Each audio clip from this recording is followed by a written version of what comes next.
All right, guys, I got a little bit of time here. Just came from the Mississippi River where I did not do real well. I get 7 smallmouth, mostly on the smaller side. Biggest one was only 16 inches, which isn't bad, but it's definitely not anything to brag about. So I got a little bit more time, figured I'd come here and catch a bass on my first cast.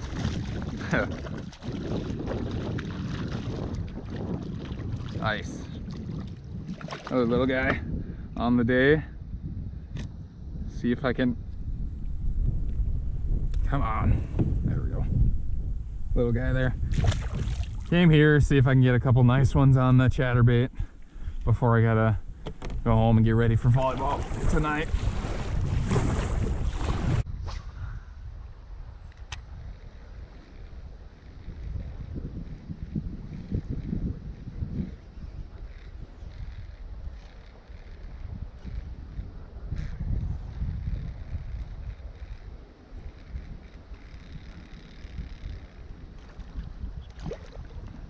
There's something. Did not get a very good look at it, but it looked pretty big. Oh yeah, won't drag. I think it's good. It's a good fish. Get up here, buddy. Let me see it. Let me see it. Oh yeah, you're a freaking nice one. Get in there. Yes. All right. Fatty. My God. Fish is obese. Oh man, how did I manage to hook in the damn eye there? Not really in the eye socket. What a gut. You are just a fatty. Jesus.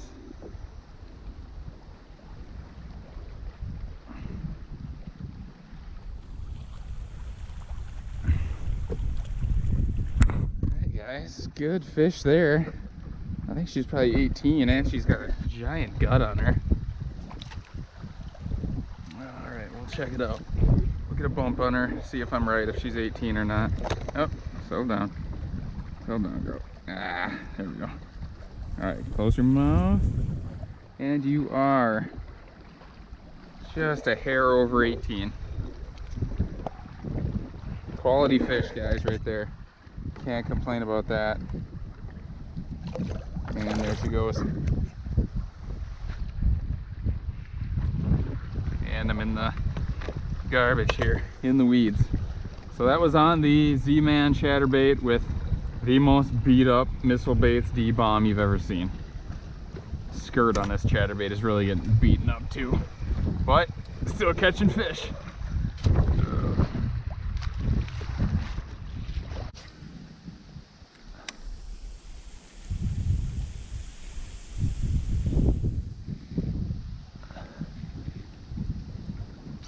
There's one. Oh man, that feels like a pretty good one. This is a northern. It's a bass.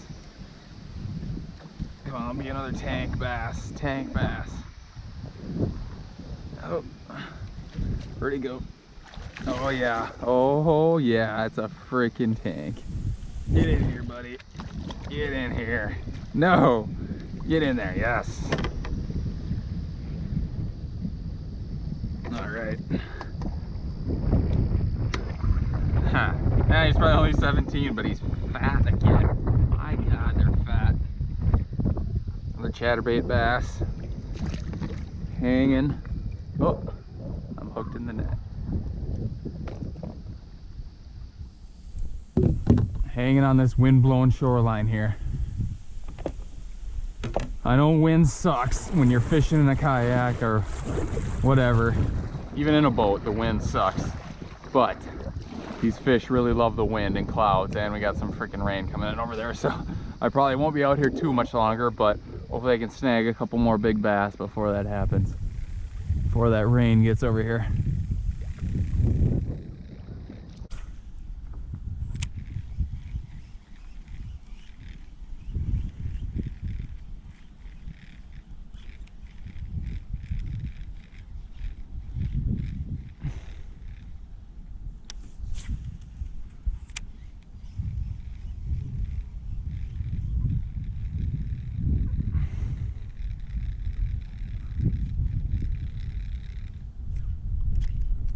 at the fish.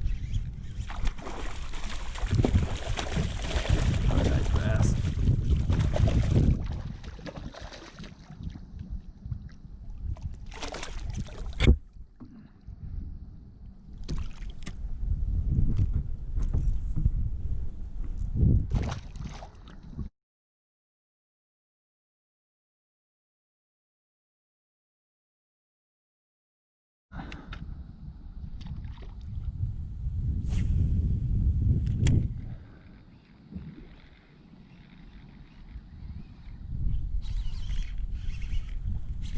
That's a fish.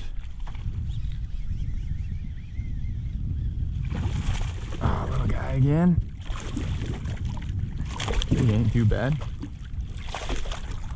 Thought I was just caught on some weeds for a second there. Not a bad fish.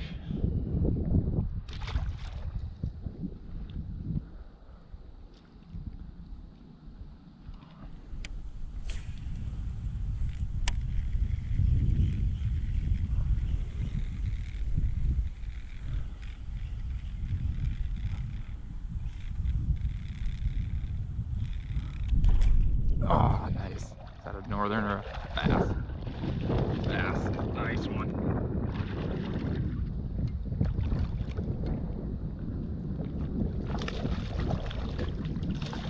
Get in here, buddy.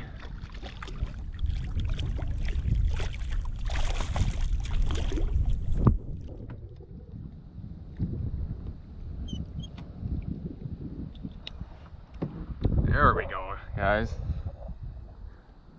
One of the biggest of the day there. Just when I think I'm about to go in, they just eat a couple more. These ones are really, nah, there's a third. Really, 3 fish, 3 casts. These ones are all really shallow here. They're on like the inside weed edge, not the outside weed edge right now.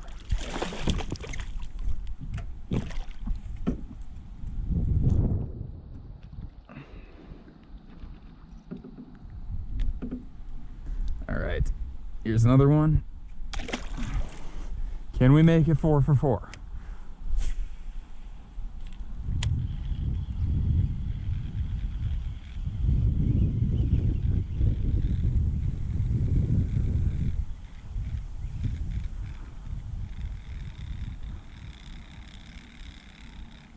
Nope.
Catching fish in the freaking hail.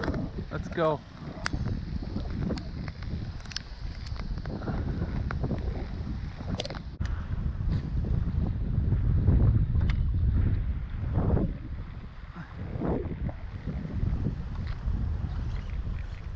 There's one. Come on.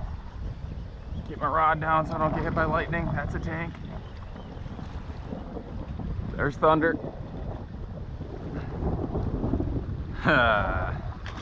Don't lift the rod high. Do not lift the rod high.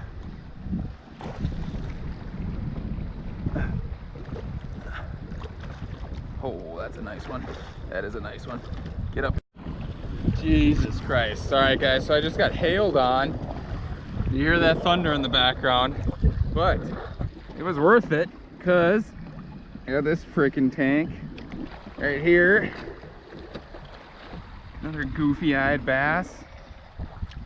Oh yeah, look at that.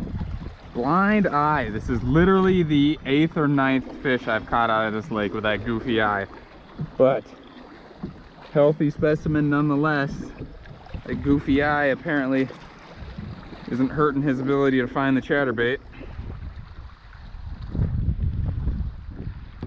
GoPro died halfway through that battle, which is lovely. So I should probably get off the water with that lightning and the freaking weather that just came through, but we'll see how much time I have. 5:17. Yeah, I got a little bit of time left. Let's get back and put hopefully one more in the kayak before I'm done. Hopefully not get struck by lightning.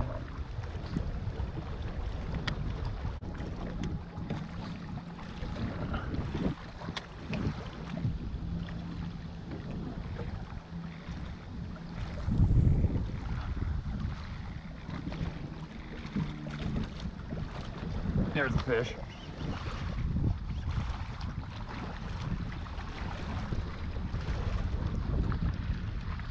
Feels like a nice one. Come on, baby. Be the biggest of the day. Be the biggest of the day. It's a pike. Son of a... Not a terrible pike. We'll run this side, little buddy. Oh.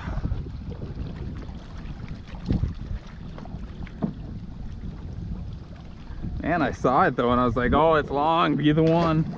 Be the one. But wrong species. So fun to catch.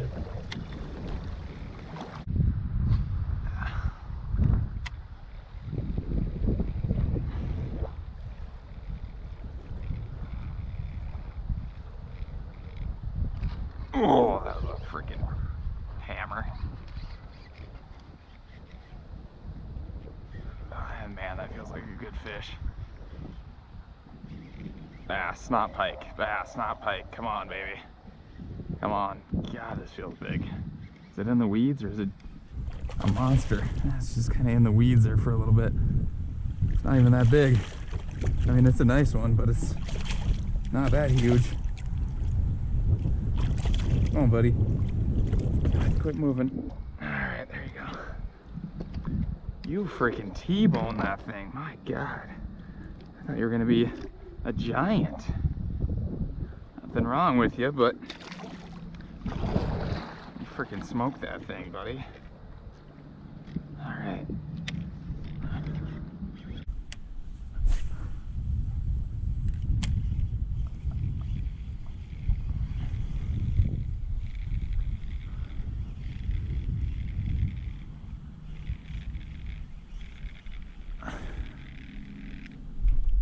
There we go. Come on. Big one. Come on. Nope. Small. Damn it.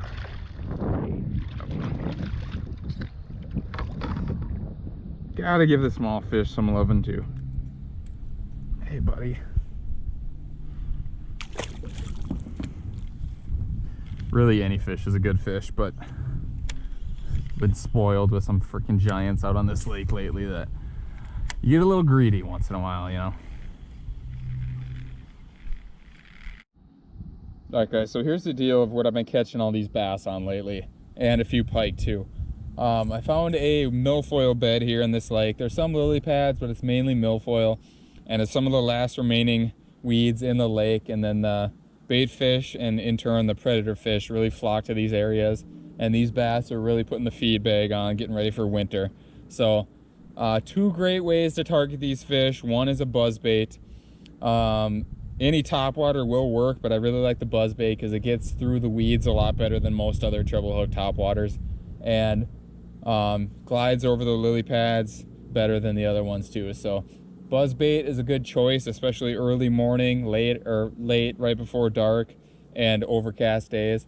Other one I've been catching them on is a chatterbait, and this is my Z-Man chatterbait from today. The skirt is very banged up, and then my little Missile Baits D-bomb on there is really beat up. But that's what I've been catching them on. Even though I'm fishing in really thick milfoil beds, I don't like the weedless chatterbaits. So I like the weedless ones with that swinging EWG worm hook on there. They really don't hold onto the baits well. They don't have a good bait keeper like the original Z-Man, or even the Z-Man Elite is better. The Z-Man Elite has a great 2-pronged bait keeper on there.